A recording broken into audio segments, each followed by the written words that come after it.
de Doutor Parto Responde. É uma série de episódios em que aqui eu te ajudo a ir da gestação ao parto sem medo e com segurança. E hoje a gente vai falar de um tema extremamente importante e atual, tá? Nós vamos falar sobre violência obstétrica, a visão do obstetra, a minha visão como obstetra sobre violência obstétrica. Vamos lá. Violência obstétrica, visão do obstetra.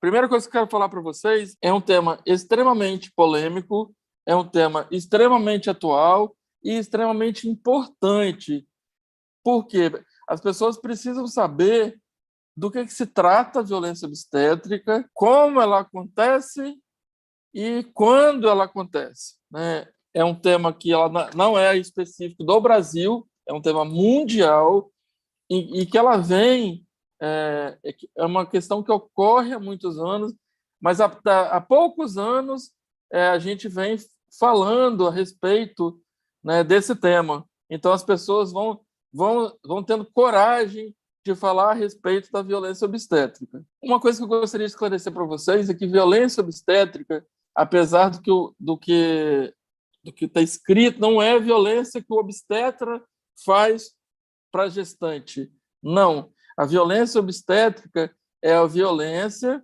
que a gestante sofre desde que ela começou o pré-natal até o momento do parto e pós-parto, né, por qualquer profissional que esteja envolvido no cenário da gestação. Tá? Então, a violência obstétrica ela vai na internação para o parto, desde a recepção até uma pessoa que te tratou mal ou que foi indelicado com você no momento da alta.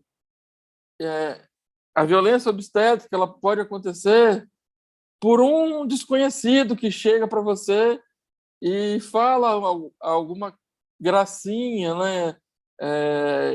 Que você não estava preparada para receber, tipo, nossa, você está grávida de novo, é um fora, outro dentro, né? Por exemplo. Então, assim, até um vizinho pode ser violento, né? E praticar violência obstétrica contra uma gestante, tá?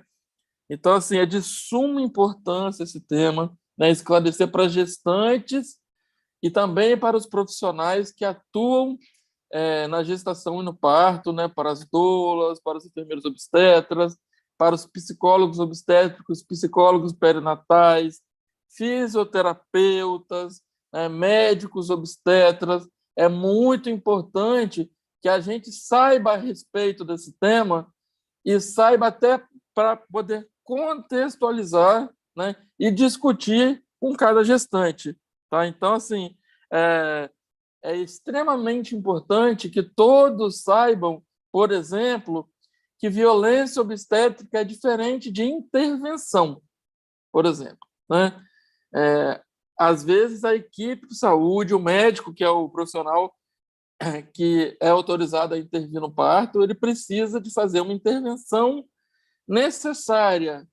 Né? Se a intervenção for necessária e consentida, né, ela não é violência. Né? Por exemplo, não, aconteceu alguma coisa que eu vou precisar de acelerar esse parto de alguma forma. Isso não é violência, desde que ele converse da importância que ele está fazendo com a gestante. Tá? Então, assim, é, existe muito essa questão das pessoas associarem, né, as duas coisas, acharem que uma intervenção é uma violência obstétrica. E nem sempre é, tá? Na maioria das vezes não é.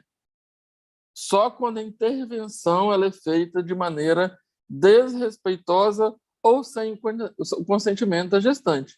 Tá? Aí realmente ela é considerada uma violência. Tá? A violência obstétrica ela ainda não está, né, apesar de ser uma violência contra a mulher, ela ainda não é considerada legalmente uma violência contra a mulher. Mas o que é, né, vamos falar para vocês o conceito de violência obstétrica. A violência obstétrica é tudo aquilo, né, todo tipo de violência, tanto física como emocional ou moral, com uma gestante e com uma parturiente. Tá? Então, assim, você ser fisicamente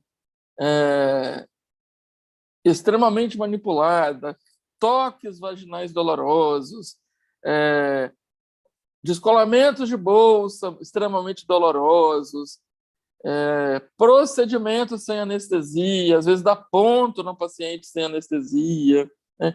Ou uma violência moral, que eu não sei falar para vocês, gente, qual que é a violência que dói mais, se é a violência física ou se é a violência moral, a violência emocional, porque os dois tipos de violência causam marcas eternas na vida da mulher, né? Então, você imagina para uma mulher em trabalho de parto, está lá no final, né, da fase de parturição, lá no período expulsivo, e ela sente necessidade de gritar, e ela ouve de um profissional assim: fecha a boca, senão o neném vai subir, né? Ou então, na hora de fazer foi bom, né? Mas agora para colocar para fora, né? Para colocar para dentro foi bom, para colocar para fora tá doendo, né? Isso é um absurdo. Mas, assim, apesar de ser absurdo, acontece dioturnamente, tá? As pessoas falam, tá? E se as pessoas não falam, boa parte pensa, tá? Então, assim, porque nós estamos num país extremamente machista, em que a sociedade é machista, em que a sociedade é violenta, né? Então, a violência é uma coisa intrínseca do ser humano. Então, a equipe de saúde também vai praticar violência, né? O profissional tem que se policiar e respeitar de maneira importante, de maneira assim muito efetiva, a questão do né, a questão de você não propagar esse tipo de violência, né? Então, assim, é muito complicado mesmo. Então, qual que é a visão, né, do obstetra a respeito da violência obstétrica? Primeiro, gente, todo tipo de violência, ela ela é mal-vinda, né? Então, assim, nós somos contra qualquer tipo de violência, muito menos a violência obstétrica, né? Muito mais, né? Vamos dizer. Então, a mulher, ela se sentir violentada é muito doloroso no pós-parto, né? Então, você, o que eu sugiro para vocês, mulheres, é que além de vocês estudarem bastante a respeito do que vai acontecer com vocês, até para vocês conseguirem identificar, né, a violência obstétrica que acontece, vocês terem um plano de parto, né, vocês saberem né, é, chegarem lá sabendo o que vocês querem, né, o que vocês desejam. Então, assim, é muito importante que você já chegue na maternidade com bastante informação, porque a informação salva. Pois é, olha só, existe alguma situação em que o senhor considera a episiotomia necessária? Vou falar para você, Físio Daniela, né, que não, tá? Eu não considero nenhuma, né? A episiotomia, para mim, ela nunca é necessária, tá?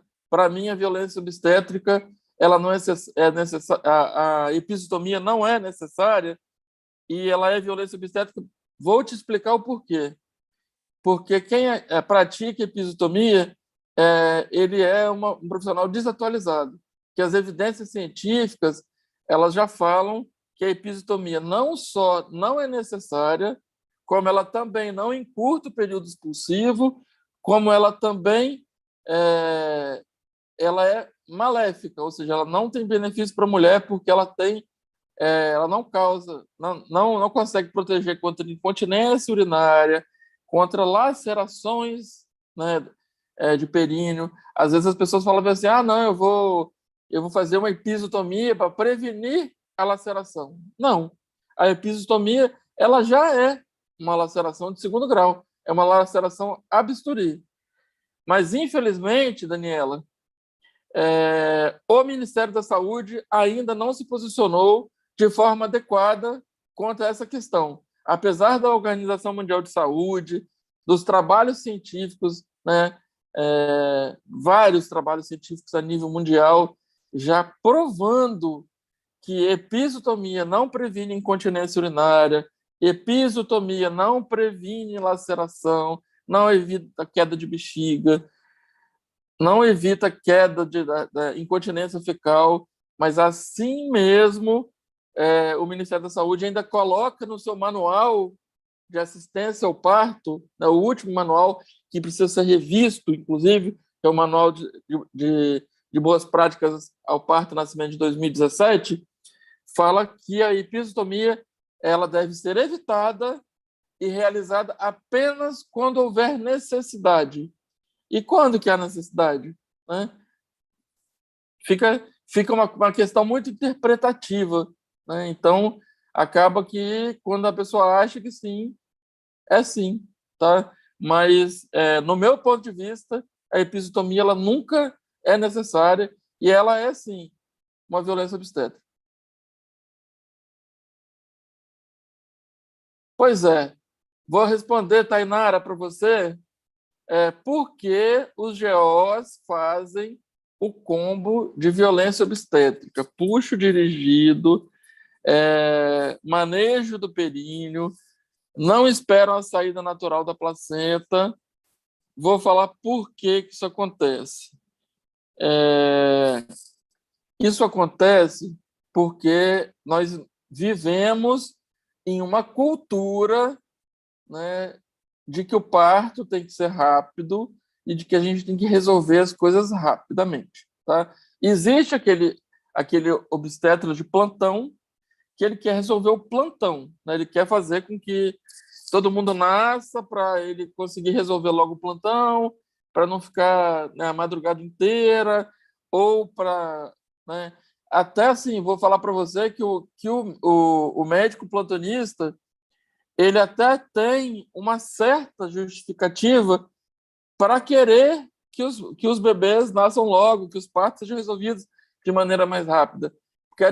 Porque, na verdade, o que não funciona é o sistema. Né? Ele está inserido em um modelo de assistência ao parto que não funciona. Tá?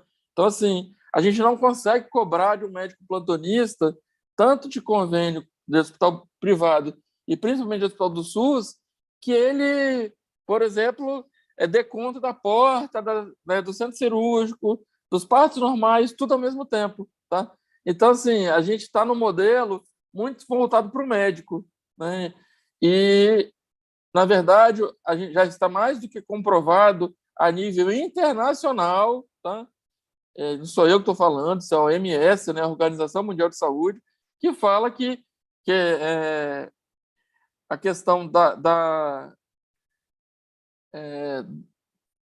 que o parto ele tem que ser o mais espontâneo possível, que o parto ele tem que ser multidisciplinar, que o parto tem que ter participação de enfermeiros obstetras, né, que é recomendado a presença de doulas, né, por exemplo. Então, o que acontece? Acontece que no plantão tende-se a tentar resolver as coisas mais rapidamente.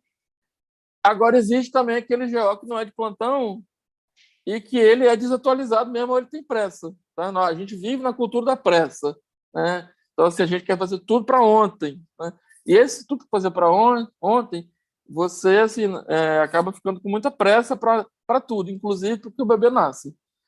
Outro problema desafiador dessa questão, né, do combo de violência obstétrica, que, na verdade, são manobras que são ineficazes, então são manobras ineficazes, então é violência obstétrica. Porque ele aprende assim, tá? E não tende a desaprender, porque existem escolas né, formadores de GOs que também atuam dessa forma. E vou falar para você, Tainara, não é só médico, não. Eu já vi muita enfermeira obstetra fazendo curso dirigido, manejando períneo, por ansiedade, entendeu? Então, assim, eu costumo falar o seguinte: tá com pressa? Tá tudo bem com o bebê? Tá tudo bem com a mãe? Né? Já colocou a luva? Né? Tira a luva, faz massagem na pediatra que está do lado, nas costas, que deve estar tensa, porque o bebê não nasceu, né? Ou então, né, dá um tempinho, muda a paciente de posição, tá? Por quê? Quando você, né, principalmente quando você coloca a paciente achando que o bebê vai nascer muito, muito antes do que deveria, todo mundo começa a ficar ansioso, né? A equipe fica muito ansiosa. Então, as pessoas precisam se policiar muito, né, para que, né, entender que se está tudo bem, pode ser 5 minutos a mais, pode ser 10 a mais, pode ser 15 a mais, pode ser 20 a mais, está tudo bem. Não precisa ficar falando para ela fazer força, porque isso aí vai atrapalhar, né? Aí fica aquela orquestra de períneo, né, que você vai tocando no períneo da mulher, e aquilo dali facilita muito a laceração, né? E também tem pressa na dequitação, né, na saída da placenta. Então, os fatores são muitos, entendeu? Não tem um fator só. Formação inadequada, o cenário da obstetrícia que é inadequado, tá? Totalmente voltado para o médico, quando não deveria, tá? Médicos com muitas questões para serem resolvidas em um plantão e assim sem ajuda de equipes multidisciplinares, então acaba virando esse terror que é, tá? A manobra de Cristalé, ô Bárbara, ela está relacionada a 300% de aumento de frequência, né, de hemorragia intracraniana. Então, assim, não tem a menor condição de alguém pensar em manobra de Cristalé. Mesmo porque, se fosse o caso de um sofrimento fetal, por exemplo, que você precisasse de compressa que esse bebê saísse, existem outras maneiras de você fazer, né? Primeiro, a reanimação do bebê intraútero, né? E segundo, a utilização de Vaxtrator, tá? Então, para que fazer um Cristalé se você sabe que o Cristalé não é benéfico, tá? O Cristalé ele não é benéfico nunca, tá? Então, assim, não existe mais lugar para o Cristalé na obstetrícia moderna. Para, tá? Quem estiver fazendo ainda para, porque não existe mais lugar para a manobra de Cristalé. Pois é, qual é a pressa do plantonista, né? A pressa do plantonista é de resolver para depois não ficar fazendo nada, né? Ou então para resolver e ir para o centro cirúrgico, ou para resolver e poder almoçar, né? Ou para resolver e poder descansar um pouco. Essa é a pressa. O mundo tem pressa, né? Agora, se os plantões, Bárbara, fossem plantões, né, com enfermeiros obstetras, médicos obstetras, fisioterapeutas e demais profissionais de saúde, né, dividindo responsabilidades, não ia ficar tão pesado, porque é impossível uma equipe, por exemplo, fazer 11 partes em 12 horas, como às vezes acontece lá no hospital no seu diretor, entendeu? Então acaba que todo mundo fica com pressa para querer resolver, para ver se desembola o plantão, entendeu? É a cultura da pressa, tá? Então, assim, resumindo, no final das contas, por um motivo ou outra, é o querer colocar para nascer. É entender que você precisa resolver e que precisa nascer rápido, tá? Se tiver tudo bem para os dois, se a mulher ainda tiver, né, no seu limite de dor, no seu limite de cansaço, o que você pode fazer por ela é mudar de posição, é uma água morna, uma analgesia para ela dormir, né, para ela descansar um pouco. E é isso aí, sabe? Então, assim, infelizmente, eu costumo falar o seguinte, que embora, né, o médico, a gente não isente o médico ou qualquer profissional, né, de saúde que trabalhe com obstetrícia da violência obstétrica, porque ela é genuína e ela é real, mas eu vou te falar que acaba que o profissional, principalmente o que trabalha no SUS, mas não só o que trabalha no SUS, ele acaba meio que vítima também de um cenário que deveria ser diferente, tá? Eu sei o cenário correto, né? Eu sei o que a gente deveria ter de cenário para que a gente conseguisse minimizar violência obstétrica, melhorar indicadores, aumentar a taxa de parto normal, tá? Aumentar a taxa de cesariana, tá? Então, assim, isso aí é muito complicado. É um cenário realmente, ao mesmo tempo, desafiador, mas que deixa a gente bem triste, porque a gente ainda está longe da onde a gente gostaria de chegar. Deu para vocês entenderem a questão da diferença do plantão e da diferença né, do, assim, eu costumo falar que, embora o plantonista, né, ele, ele seja um profissional que está inserido no modelo que não está adequado, agora um médico que presta assistência um para um, tá? Esse daí, meu amigo, se for violento ou se tiver alguma manobra intempestiva, né, desnecessária, esse daí, eu vou te falar que ele é ainda pior, tá? Ele é ainda pior, tá? Porque eu acho que da mesma forma como ninguém sai de casa para praticar nenhuma violência, e eu acredito nisso, tá, gente? Eu acredito nisso, que as pessoas não saem de casa para serem violentas com outras, mas eu acredito também que as pessoas elas precisam se policiar, precisam rever, né, posturas profissionais, elas precisam avaliar, né, mentalmente, né, o seu plantão. Então, assim, um exercício que eu faço muito comigo, tá? Eu faço isso direto. Toda vez que eu assisto um parto, eu eu volto atrás em pensamentos e vejo desde o início o meu acompanhamento, o que poderia ser melhor, né, o que poderia, né, o que foi ótimo, tá? Então, assim, a gente tem que se policiar, tá? Nós não somos perfeitos, nós somos seres humanos e somos imperfeitos, tá? As reais indicações de cesariana, Daniela, assim, vou te falar que placenta prévia total, isso aí é uma indicação de cesariana, indicação real, né? Bebê córmico, feto córmico, se você não conseguir fazer uma versão, né, em trabalho de parto, é uma indicação de cesariana, né? O descolamento prematuro de placenta, se a cesariana for o parto mais rápido, ou seja, já está um descolamento prematuro de placenta com colo fechado, com 2 centímetros, né? Aí a cesariana é o parto mais rápido, e então é a indicação real de cesariana, tá? Herpes genital e atividade é outra indicação de cesariana, tá? Então, a pessoa que tem herpes, ela não, né, ativo, ela não pode ter, né, parto normal. A chance de transmissão para o bebê é muito grande, né? Então, essa é outra indicação absoluta de cesariana.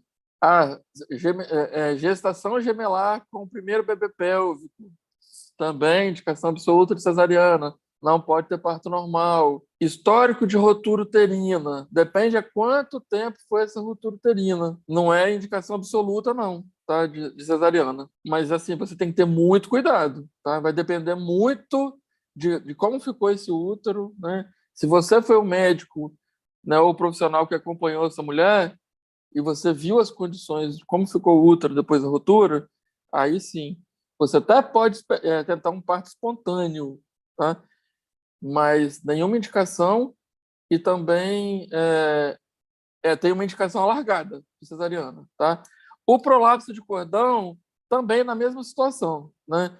Se for o parto mais rápido, né? O prolapso de cordão é uma condição gravíssima, então se o bebê estiver nascendo, tá? Ou for mais rápido, tipo, o bebê vai nascer em 10 minutos, é melhor você fazer, né, acompanhar um parto normal, tentar empurrar o prolapso de cordão lá para dentro do canal de parto e assistir o parto normal. Mas a maioria das vezes acaba sendo cesariana mesmo, porque não está nascendo, tá? Então, o prolapso de cordão pode ser. Agora, pressão alta, por exemplo, estão falando aí, né, Gigi, né, Rodrigues, não é, né, pressão alta controlada não é mesmo, tá? Nem descontrolada. Né? Pressão alta descontrolada tem indicação de você controlar né, a pressão, não de fazer cesariana, tá? Então, assim, controla a pressão. Se for hipertensão crônica, né, que foi aquela hipertensão desde o início da gravidez, aí menos ainda, tá? Então, assim, se for uma pré-eclâmpsia, você tem que controlar bem, né? E, assim, caso você não consiga controlar, você pode induzir o parto também. Então, não tem indicação de cesariana, não, tá bom? Então, gente, a gente vamos encerrar por hoje. Gostaria de agradecer a todos que estiveram presentes, né? Não dá para a gente esgotar o assunto, seria uma delícia, né? Um bate-papo, assim, uma tarde inteira, né? Falando só sobre violência obstétrica, desmistificar uma porção de coisa, né? Falar sobre uma porção de coisa, conversar da parte legal, né? E imagina ter convidar assim, até um advogado, alguma coisa para conversar e debater sobre isso, seria maravilhoso. Eu vou agradecer a presença de vocês. Beijo para todos aí, ó.